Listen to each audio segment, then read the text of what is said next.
Bienvenidos a Rearmando, en donde compartimos experiencia, fortaleza y esperanza. Un espacio para explorar, para rearmar y para crecer. Este episodio será patrocinado por DIFRA, siempre creando eventos espectaculares.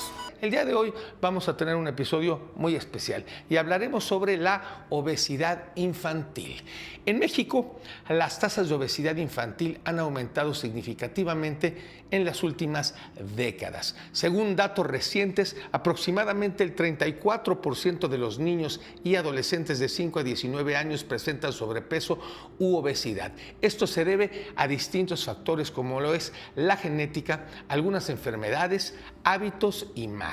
Esta puede estar asociada por diversas enfermedades como lo es diabetes tipo 2, hipertensión arterial, problemas cardiovasculares desde temprana edad, dislipidemia, apnea del sueño y problemas ortopédicos, dificultades sociales, así como también enfermedades metabólicas, entre otros.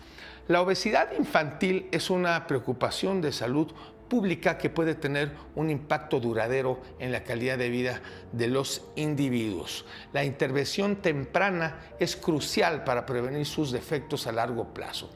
Estrategias como es la promoción de hábitos alimenticios saludables, una actividad física regular y educación sobre nutrición son esenciales para abordar esta crisis. Pero para hablar de este tema hemos invitado al doctor Salvador Villalpando, que es médico egresado de la Universidad La Salle, pediatra, gastroenterólogo, egresado del Hospital Infantil de México, médico adscrito de la especialidad en el mismo hospital y postdoctorado de nutrición infantil en Children's Nutrition Research Center, Baylor College of Medicine, con maestría en ciencias médicas en epidemiología clínica y doctorado en ciencias de la salud. Investigadores en el Sistema Nacional de Investigación de primer nivel. Doctor Salvador, bienvenido a Rearmando.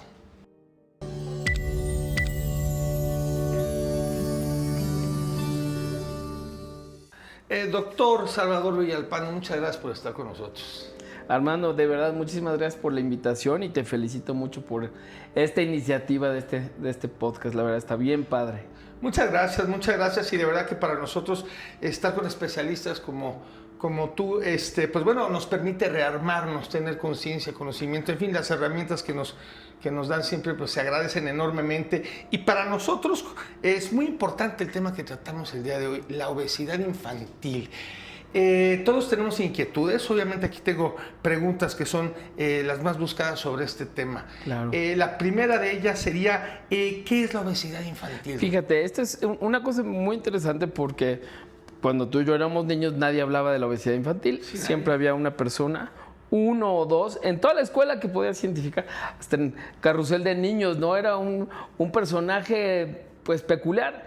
Claro. Y a partir de los 2000 empezamos a notar que una gran proporción de los chicos en nuestro país tenían más peso del que deberían tener. Y la obesidad infantil es eso, o sea, tener una masa de grasa mayor a la que te corresponde para tu edad. Y esto en los niños pues no está tan fácil de discernir, de diferenciar. En el adulto no queda ninguna duda, ¿no? Cuando tienes un peso por arriba de 30 kilogramos por metro cuadrado en tu índice de masa corporal, ya tienes obesidad. Pero en los niños, como siempre tienes que estar subiendo de peso y siempre tienes que estar creciendo, no está tan fácil decir, para un niño de 8 años, tal peso ya es obesidad. No, o sea, tienes que ver cuánto peso tiene, cuánta estatura tiene en esos 8 años, y eso ponerlo en una tabla, y eso lo podemos ajustar en el índice de masa corporal, que es la proporción de peso para tu estatura, a cada una de las edades. Por eso es indispensable que te pesen, te midan con tu pediatra en tu visita regular al pediatra, claro, y que lo veamos en una gráfica. Claro, porque yo me imagino que, como bien dices, viene el desarrollo normal de los niños, entonces debe de haber siempre la opinión médica, siempre el especialista, ¿no? Ver realmente cuáles son el tipo de alimentación que va llevando, ¿no? Y fíjate, Armando, que aquí es interesante porque vemos ya la obesidad desde los niños muy pequeñitos, desde los primeros 2 años de vida, y que tú puedes ver un bebé pues que está rollizo, gordito, y que es la alegría de la casa y tiene un buen desarrollo y todo. Pero si no lo pesas y lo mides, no puedes decirle a los papás, sí, en efecto, tu bebé de 2 años ya tiene sobrepeso, que es un paso antes de desarrollar obesidad, o ya tiene obesidad en estas edades inclusive, ¿no? Por ejemplo, ¿cuáles son las principales causas de la obesidad en niños? Mira, esencialmente lo que más podemos identificar es una mala alimentación, pero sabemos también que la falta de actividad física en proporción a lo que tienen que estar consumiendo de calorías y una higiene de sueño, o sea, un mal dormir, se asocian también directamente con el desarrollo de obesidad infantil. ¿Cuánto se sugiere que duerma un niño? Eso también es la otra, ¿no? Que cada una de las edades necesita una cantidad cada vez menor de sueño, pero por ejemplo, los primeros, en el primer año de la vida, los bebés duermen entre 8 y 14 horas al día. Es muchísimo, pero pues eso es lo habitual. Y cada vez van a ir perdiendo el sueño. Yo les digo que en general, más o menos en la edad preescolar, 10 horas es lo ideal. En la edad escolar, o sea, de los 6 años a los 12 años, más o menos 8 horas de sueño. Y después de los 12 años, al menos tener 7 a 7 horas y media de sueño diario. Y esto es bien interesante porque los hábitos, el uso de las pantallas, todo esto hace que reduzcamos mucho nuestro consumo de un buen sueño y que nos mete en un riesgo de desarrollar obesidad en cualquiera de estas edades que hablamos. Y por ejemplo, la obesidad infantil, ¿de qué edad a qué edades? En general, jóvenes, adolescentes. Sí, es antes de los 18 años.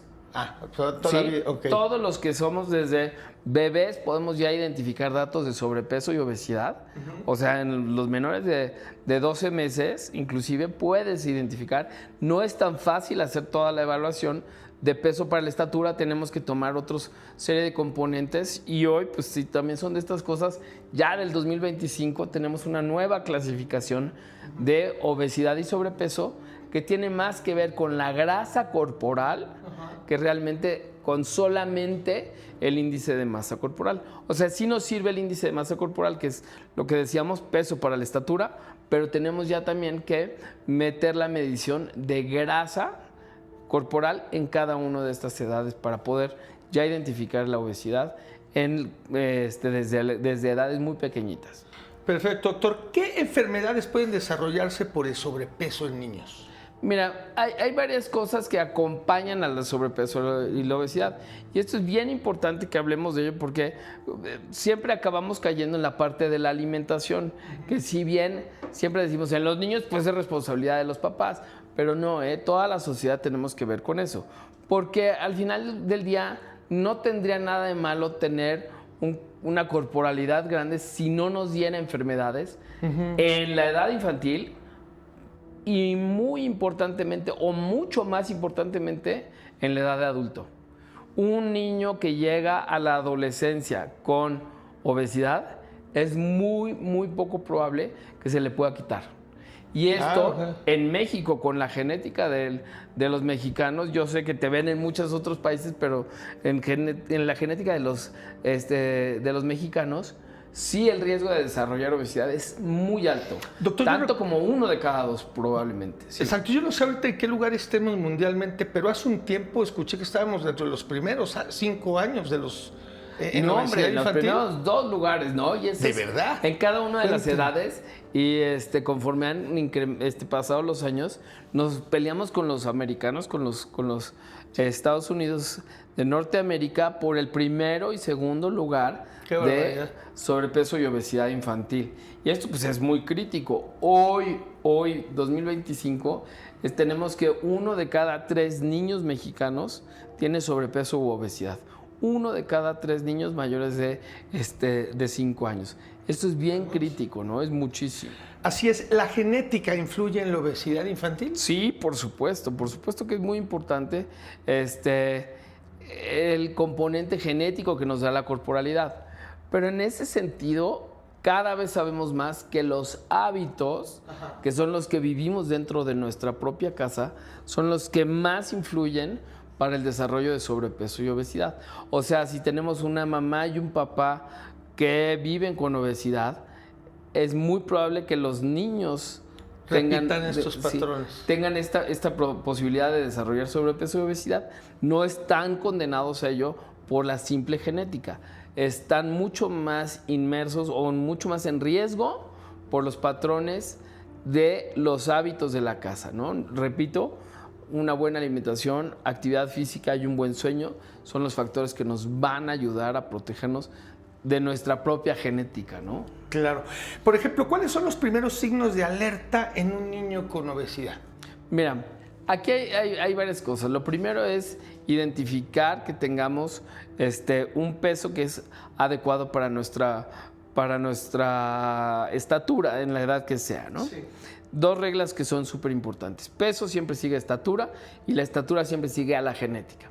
Entonces, no podemos decir que un niño de 1 año 5 meses debe pesar tanto, porque no sabemos cuánto mide su mamá y su papá, cuánto está teniendo este bebé de 1 año 5 meses de estatura y si este peso corresponde para esta estatura. O lo mismo, ¿no? A los 8 años no es lo mismo tener una mamá que mide 1,51 a una mamá que mide 1,65, ¿sí? Un niño debe de tener la estatura que corresponde a esa familia, el hijo de cualquiera de estas dos mamás, y el peso que tengamos para estos tendrá que ser adecuado. ¿Qué datos vemos? Bueno, pues la obesidad central, ¿no? Casi siempre lo vemos directo en la pancita de los niños, que siempre decimos, no, pues es la pancita de bebé, baby fat, ¿no? Y que se va a quitar conforme vaya creciendo. Estos son los datos que tenemos que tener mucha alerta porque cuando ya dejaron la leche, la lactancia materna o las fórmulas y seguimos teniendo esta pancita, algo no está del todo bien en cualquiera de estos 3 ambientes, ¿no? Actividad física, sueño o alimentación. Y a veces el consumo excesivo de azúcares, que eso también vamos a hablar un poquito, es uno de los componentes más relevantes, al menos en los niños, ¿no? Así es. Por ejemplo, ¿qué impacto tiene la obesidad en la salud física y mental de un niño? Híjole, este es un tema amplísimo y muy, muy padre porque tiene que ver en los dos sentidos, ¿no? O sea, a veces el estudio de, o sea, la condición de la imagen corporal que yo aprendo en mi casa, ¿sí? Me lleva a comer más. Y esto, o sea, es un estado de las emociones y mi relación con la alimentación, con los alimentos va a hacer que yo consuma más calorías, que yo consuma más alimentos, que coma a veces por hambre emocional y no hambre física, ¿sí? Y en el sentido inverso, una vez que ya he desarrollado sobrepeso y obesidad en mi edad infantil, puede esto verse reflejado en mi carácter, mi humor, ser víctima con más frecuencia de bullying, de estigmatización por nuestros compañeros y a veces por los mismos maestros y muchas veces, Armando, por la misma familia. Exacto, es a lo que iba. Está bien fuerte, pero pasa en los dos sentidos, la parte emocional, teniendo que ver con la obesidad de los niños. ¿El factor genético juega un papel en la obesidad infantil? Sí, pero quedamos que no es definitorio. Hay enfermedades, y esto sí es bien importante que lo sepa también tu audiencia, hay enfermedades que sí son totalmente genéticas, son muy raras, pero son totalmente genéticas y que llevan a obesidad por la genética, ¿no? Por alteraciones de la genética, pero casi nunca vienen solas. Vienen acompañadas de retraso del desarrollo intelectual, vienen acompañadas de retraso de, por ejemplo, la visión también, del desarrollo de algunos otros sistemas hormonales. Entonces, casi nunca vienen solitas estas que son solamente genéticas. Pero la enorme mayoría no estamos condenados por nuestra herencia, pero sí por los hábitos muchas veces, o más bien los hábitos influyen mucho más que nuestra herencia para el desarrollo de obesidad en los niños. Perfecto. Doctor, ¿cómo pueden los padres fomentar hábitos saludables a sus hijos? Yo creo que aquí lo más importante es empezar desde temprano, desde muy temprano, desde los hábitos de la interacción con alimentos en las etapas primeras de la vida. Tú lo has oído 1000 veces, ¿no? La imagen de que un bebé rollizo es un bebé saludable, claro. Ese es uno de los conceptos más importantes. Y que los bebés tienen que ganar mucho peso para estar saludables y no tener muchas enfermedades son de los conceptos que ya tenemos que erradicar de nuestra cultura, ¿no? Y en ese sentido, como prevención muy importante, es tener un buen seguimiento con nuestro pediatra, vigilando el peso y el crecimiento y la estatura en los primeros 2 años de la vida. Esto es súper crítico. Y parece que es una cosa que yo repito una y otra vez, pero uno de los factores protectores más importantes de la obesidad a todo lo largo de nuestra vida es la alimentación al seno materno, al pecho.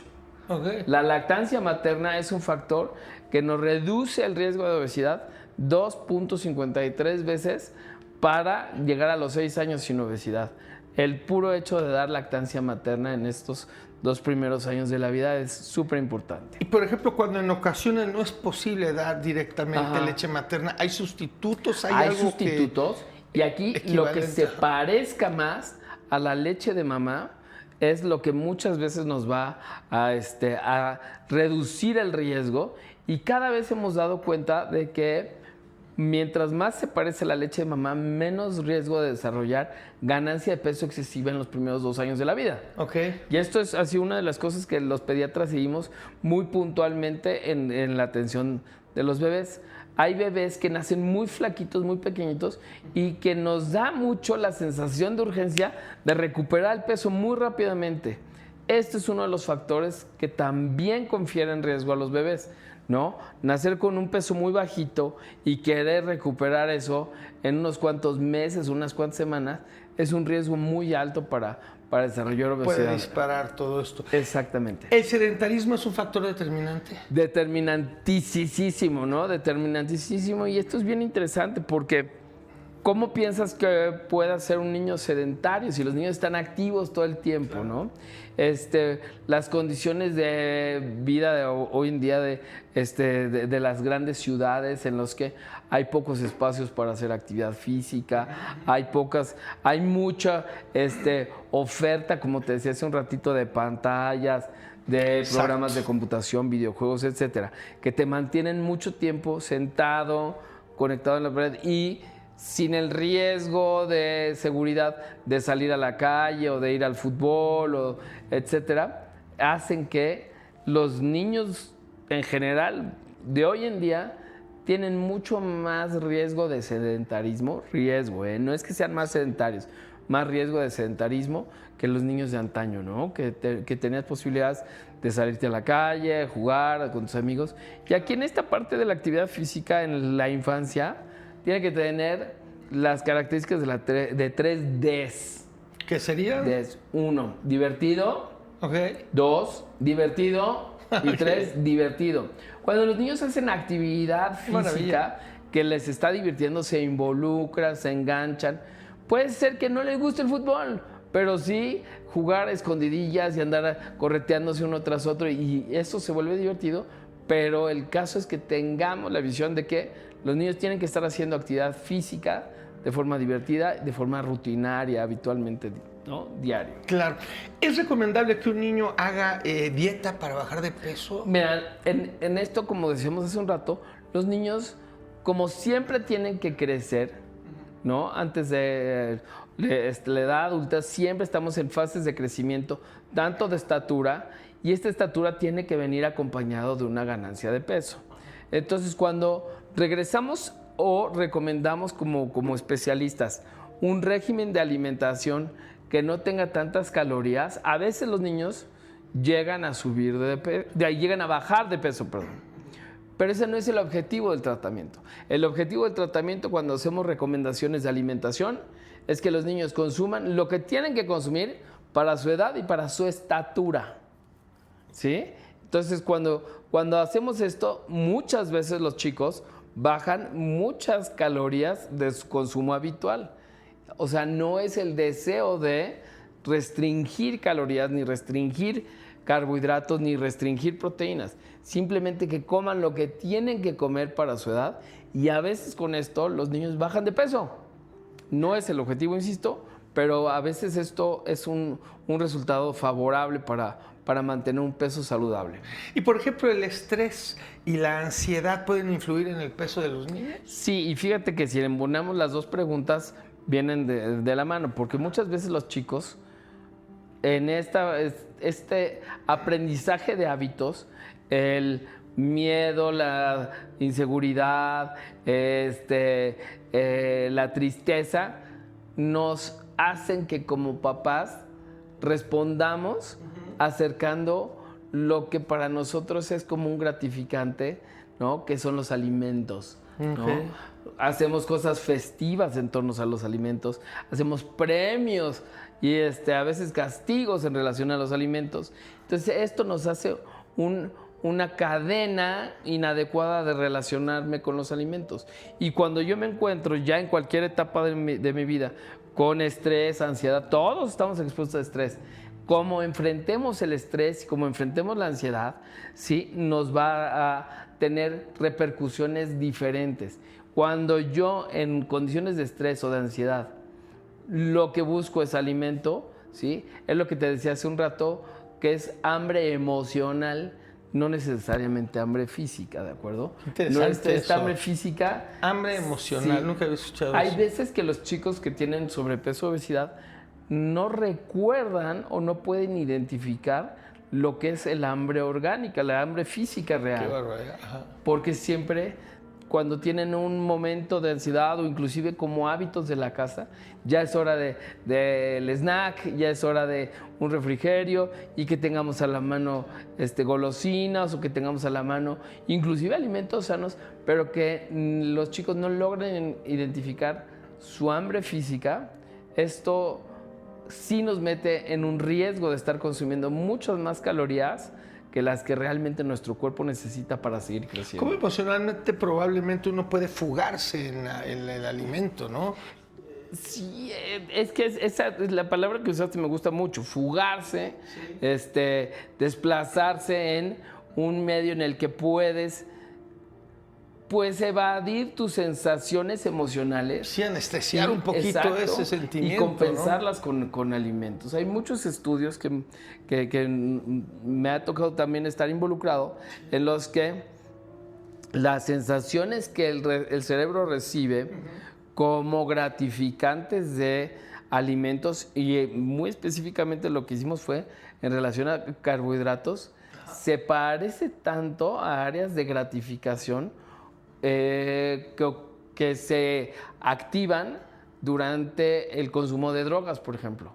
O sea, el consumo de azúcar puede tener una sensación de gratificación inmediata tan importante como el consumo se ha comparado con cocaína, por ejemplo. Claro. Y esto es bien interesante porque al final del día Hay dos tipos de azúcares, creo, ¿no? Hay hay muchos tipos de azúcares, okay. Pero el sabor endulzante, y esto es lo que se usa mucho ahora en la industria, los edulcorantes calóricos y no calóricos dan una sensación de plenitud, de gratificación a nivel de nuestra corteza cerebral, que sentimos el gusto por comer, ¿no? Y que no ocurre con todos los alimentos, pero sí muchos muy asociados con el dulzor de los azúcares. Y hay algunos otros que también tienen que ver con otros sabores, ¿no? Pero que lo interesante es la zona donde dan la sensación de gratificación en el cerebro, ¿no? Y, por ejemplo, ¿cuándo es necesario acudir a un especialista en obesidad infantil? Mira, yo creo que ese es una recomendación que te puede hacer tu pediatra, ¿no? En ese sentido. Porque él conoce a tu bebé, conoce a tu hijo desde pequeñito, y cuando entramos a ciclos o formas de crecimiento demasiado acelerado en las visitas de seguimiento con el pediatra, y puedes darte cuenta que se está saltando escalones de ganancia de peso muy rápidamente. Este fin de semana pasado vi a un chico que en un año había ganado, un chico de 11 años que en un año había ganado 12 kilos de peso. Eso no es normal. Y sí, por supuesto que alertó a los papás, ¿no? Claro. Y alertó a su pediatra, y fue que lo tuvimos que ver. Interesantemente, estaba tan alerta la familia y el pediatra que no llegó en obesidad. O sea, ya estaba en límites de sobrepeso, pero no había llegado a obesidad. Entonces, ahí es donde vamos directamente vamos a ver cómo está siendo tu manera de alimentarte. vamos a ver cómo está haciendo tu manera de actividad físicamente, qué hubo de diferencia del año pasado a en términos de actividad física, de sueño, y todos los 3 aspectos habían cambiado. Mucho del componente tenía que ver con las emociones, pero los 3 aspectos, dejó de hacer actividad física, estaba durmiendo muchísimo peor, aunque estaba en 11 años, no estaba todavía adolescente, y su alimentación había cambiado drásticamente por los horarios nuevos de sueño, por la actividad física, etc. Entonces, sí lo encontramos los 3 componentes alterados. Bien, doctor, ¿cómo lograr que un niño prefiera opciones saludables en su alimentación? Porque después yo no sé si sigue existiendo, sí, la comida chatarra, todo esto en las escuelas, las actividades. Claro. Yo creo que aquí uno es la disponibilidad, y la disponibilidad tiene que ver con el hábito de la casa, de todos los componentes de la casa. Lo que ven, hacen. Exactamente. No puedo pedirle a mi hijo o a mis hijos que no tomen refresco de cola, pero el papá sí, ¿no? Claro. ¿No? Que el papá está cenando con su refresco de cola y para los hijos no les toca. Pues no, ese es un ejemplo directo, ¿no? Y lo menciono muy superficialmente, pero no tienes idea de lo frecuente que lo encontramos. La mamá está enfocada en la alimentación de los hijos, etc. Y luego los hijos no hacen actividad física, pues porque papá tampoco hace actividad física, ni la mamá hace actividad física, y quieren que los hijos se involucren en un sistema de actividad física, pues que les es totalmente ajeno. Y que a lo mejor cumple las expectativas de los papás, pero no la de los niños en la actividad física, ¿no? Y que no les resulta con las 3Ds. No es divertido hacer ese deporte para mí, o esa gimnasia. No le gusta a la niña, le gusta otra suerte de cosas que a los papás, pues a lo mejor no están alertas de qué es las opciones que quieren los niños, ¿no? Perfecto, doctor. ¿Qué tipo de alimentos se deben evitar para prevenir la obesidad? Mira, yo te diría que en general alimentos no hay ninguno que se debiera evitar. Pero productos, ¿sí? Muy interesante. Es la gran diferencia, ¿no? Un producto que es ultraprocesado no es un alimento propiamente. Okay. No se le puede llamar alimento. Es un producto alimento. que está hecho con ingredientes que son orgánicos, que no son tóxicos, pero que a todas luces sabemos que no son saludables. Y aquí la cuestión es, en México se ha implementado, tú lo has visto, los famosos octágonos oscuros, los octágonos negros, de el etiquetado frontal de advertencia. ¿Cómo no? Claro. Y los niños lo pueden identificar con mucha claridad desde etapas bien pequeñitas, desde los 4 o 5 años, sin leer, pueden identificar. Eso tiene el etiquetado frontal de advertencia y dice no consumir. ¿Por qué? Para ellos a veces en esta edad muy pequeña dicen, es que tiene mucho azúcar. Y no, lo que dice es que tiene mucho sodio, ¿no? Tiene muchas calorías. Y los niños lo identifican como, esto no debiera estarlo tomando. Nuevamente, no está prohibido. Es una seria advertencia de que consumir estos productos no es algo de los mexicanos. De todo el mundo se sabe que el exceso de calorías, el exceso de azúcares, el exceso de sodio, el exceso de grasas saturadas son alimentos, son productos que nos van a conferir un riesgo a nuestra salud. Exacto, y que uno decide si es algo preventivo. Exactamente, ¿no? Perfecto. O sea, son de los que nos tenemos que alejar, ¿no? Y por ejemplo, ¿qué hacer si un niño ya tiene la obesidad? ¿Cómo se puede tratar? Pues, esta es una de las cosas más difíciles de abordar. Yo tengo ya muchos años dedicado a esta parte. Si no modificamos todo el entorno de los chicos. O sea, no es meter a un chico a un tratamiento, no es como, por ejemplo, el cáncer o la enfermedad del corazón, en la que el chico es el único que está afectado. Aunque sea el único que tiene afección de su peso, sobrepeso o obesidad, todo su entorno lo tenemos que modificar. Y eso tiene que ver con que busquemos opciones para hacer actividad física para toda la familia, ver que tengamos opciones saludables para toda la familia en casa, ¿no? Tener un frutero con mandarinas, frutas, jícama en casa es algo que tenemos por ley, ¿no? Opciones de snacks saludables 24/7. y hay siempre en el refri jícama ya picada, ya partida en bastones, zanahorias, pepinos, todo está disponible. Y eventualmente no tenemos también, por decisión de casa, no tenemos snacks que puedan ser, pues, que no sean apropiados, ¿no? Que tengan etiquetado frontal de advertencia. Esto es bien interesante porque no está prohibido y de pronto si van a casa de alguien y en esa casa sí hay, pues ahí se pueden comer los chicos el snack que les ofrezcan, pero en la casa, en nuestra rutina, está esto como una opción saludable, claro. ¿Cuáles son los primeros signos de alerta en un niño con obesidad?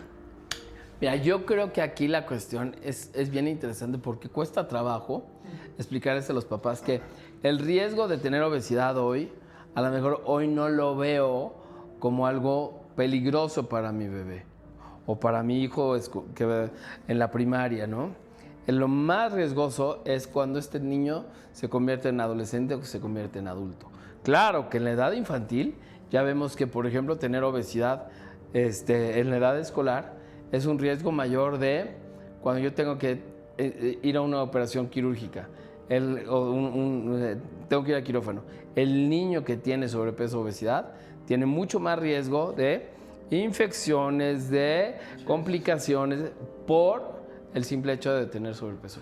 Y algo muy importante, doctor, digo, obesidad infantil, obviamente uno relaciona a los niños infantil, pero sí, como usted dijo, ya es hasta los 18 años. ¿Qué pasa en los jóvenes cuando viene el sexo, viene la droga, viene el cigarro, el tabaco, las desveladas, todo viene toda esta edad?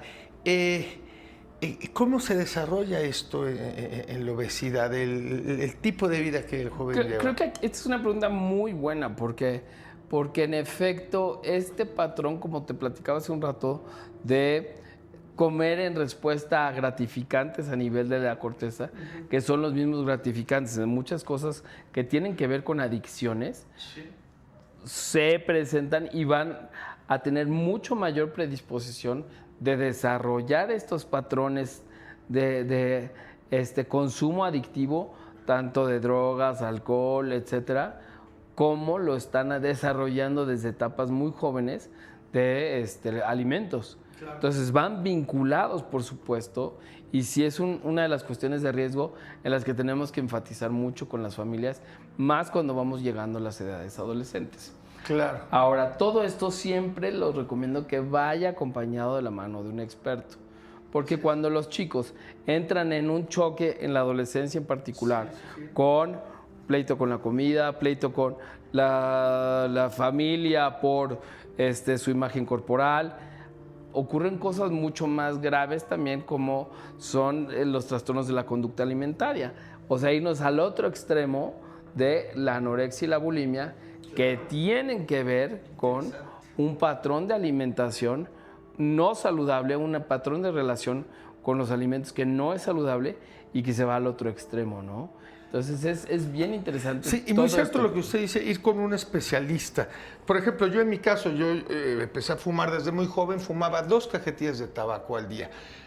Lo dejo y entonces subo 12 kilos. Eso. Subo 12 kilos porque me encontré, era comer. Entonces suplí una cosa con otra. Exacto. Qué barbaridad. Entonces yo tendía, mi papá igual era obeso, era gordo. Entonces tendía yo a esto y fui con una especialista, tuve una nutrióloga, hice mi ejercicio, en fin, hice caso y a los 2 meses pude regular nuevamente, cambiar mi metabolismo hasta donde... Eso. Y entonces logré el día de hoy, ya llevo 13, 14 años. Ahora te voy a decir otra cosa. Pero fue un rebote. La interacción que tenés con esa sensorialidad, o sea, toda esa cuestión que te dan los satisfactores orales del tabaco, que los empieza a compensar con alimento, pues están directamente vinculados. Entonces, si no resuelves esa parte también de tu emoción con los gratificantes, insisto, es bien difícil, a menos de que tengas una disciplina muy, muy férrea para compensar no solo en alimentación, sino en actividad física y en sueño nuevamente. No puedes reponer lo que estuviste ganando cuando dejaste un estímulo tan fuerte como es la nicotina, ¿no? Para para esto. Claro, que déjeme decirle que fui yo, digo, obviamente no es el tema, pero bueno, paso a decirlo, que fui al INER a pedir ayuda para que me ayude, para dejar de fumar. Entonces me explicaban que, como dato, el tabaco tiene 4,000 químicos, de los cuales uno es la nicotina. O sea, hay 3,999 que también son cancerígenos. En fin, todo un dato en donde dije, bueno, dejar de fumar fue una de las mejores decisiones que he tomado en mi vida y, bueno, dejar infinidad de riesgos, ¿no? Que, sí, por supuesto. Para bien. Pero, doctor, le agradezco mucho, caray, toda esta información que nos das, porque luego como padres o como hermanos o como familiares, no sabemos luego cómo abordar esto, ¿no? Sí. Y ¿sabes qué otra? Que hay mucho estigma, ¿no? Y de pronto, no hablen de del peso, porque lastima sus sentimientos. No se trata de lastimar los sentimientos. Creo que tiene mucho que ver con planear una vida saludable, un estilo de vida saludable, para mantener un peso que sea saludable, y que esto da muchos satisfactores también. O sea, el estilo de vida completo, global, saludable. Y que si esto lo hacemos en un entorno planeado, planificado, de familia, de comunidad escolar, de comunidad global, de que todos estamos dentro de un peso saludable porque nos es muy gratificante, es hacia donde tenemos que llevar esto y sacar el estigma, ¿no? De vivir con obesidad, pues no es algo que la gente decida hacer, ni los chicos, ¿no? Los niños ni los adolescentes deciden voluntariamente vivir con obesidad. Es una situación a la que se ha llegado por tener una serie de componentes entre la genética, el hábito de actividad física, el hábito de sueño y el hábito de la alimentación, que si lo rectificamos nos va mucho mejor. ¿A qué edad piensa usted que es cuando uno tiende más a desarrollar una obesidad? Mira, en cualquier edad, y aquí de pronto lo que te platicaba hace un rato. Nunca es tarde para comer mal. Para comer mal. Pero sí, definitivamente, y esto es categórico y está bien demostrado, la forma en la que aprendemos a comer en los primeros 2 años de la vida es la forma en la que vamos a relacionarnos con los alimentos y con nuestro mismo metabolismo a todo lo largo de nuestra vida. Entonces, vigilar una buena ganancia de peso en los 2 primeros años de vida con una alimentación saludable, desde la introducción de la alimentación complementaria, de la vigilancia de ganancia de peso y estatura, de ajustar muchas veces, fíjate en esto, las expectativas de los papás y de las familias, las abuelitas, todo, a lo que es una forma de peso, de ganancia de peso saludable en los primeros 2 años de la vida, es suficiente para prevenir a lo largo de nuestra vida el desarrollo Se diría que son los primeros ladrillos, esos cimientos con los que vamos a ir. Sí.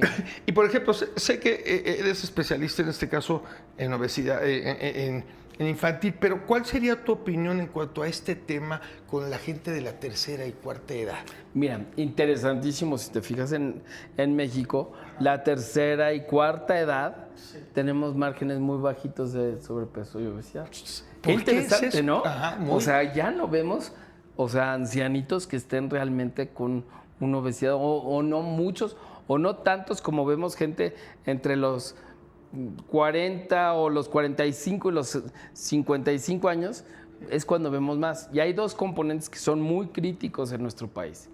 Uno es que como llevamos ganando peso desde los 18, 20, 25, 30 años, ya estamos generando un daño en nuestro organismo que para los 55, 60 años son muchas veces ya muchos años de diabetes que no sabemos, o de hipertensión que no sabemos, o de enfermedad del corazón que no sabemos, y que nos llevan a condiciones muy catastróficas, desde perder un riñón, y ya la gente empieza inclusive a perder peso, pero por enfermedad, no por un buen estado de vida saludable.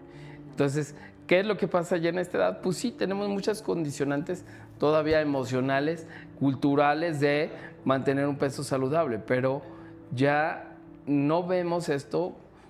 Pero esto sí es un problema también, ¿no? Ahora en pandemia también vimos que muchos de los gente mayores de 60 años con sobrepeso, obesidad, eran los que más riesgo tuvieron de fallecer desafortunadamente o de hospitalizarse con condiciones muy, muy graves por el sobrepeso y la obesidad. Pero eso fue en COVID, en condiciones muy, muy visualizadas. Ahora, sin COVID, seguimos viendo que la gente que sigue teniendo sobrepeso o obesidad, con mucho más facilidad se complican de enfermedades, del desarrollo de todas las complicaciones asociadas a la diabetes. Entonces, esto es bien importante que lo tengamos bien identificado. Yo creo que el organismo, doctor, pues es un laboratorio personal que tenemos. Y entonces siento yo que nosotros debemos de acostumbrarlo a tener determinada alimentación, determinado ejercicio. Es así, yo creo, ¿verdad? Totalmente, totalmente, Armando. Esa es la cuestión de el desarrollo de un estilo de vida saludable desde tempranas épocas de nuestra vida. Y nosotros como papás, pues, o sea, inyectarlo como parte esencial de la forma de vida de nuestros hijos. Siempre pensamos en que vayan a la mejor escuela, que tengan el mejor círculo de amigos. Todo esto sí es importante, pero el estilo de vida saludable en la que tenemos que ser nosotros ejemplo es en lo que debemos invertir para que nuestros hijos puedan en muchas áreas, no solo la de la salud está asociada al peso o a la grasa, ¿no? A la obesidad infantil o a la obesidad en edad adulta, sino en todas las demás áreas de tener una buena salud mental, una buena calidad de sueño, un buen estilo de vida, y esto mejora tus relaciones interpersonales, un montón de cosas, ¿no? Sí, la relación con uno mismo, en fin, es maravilloso.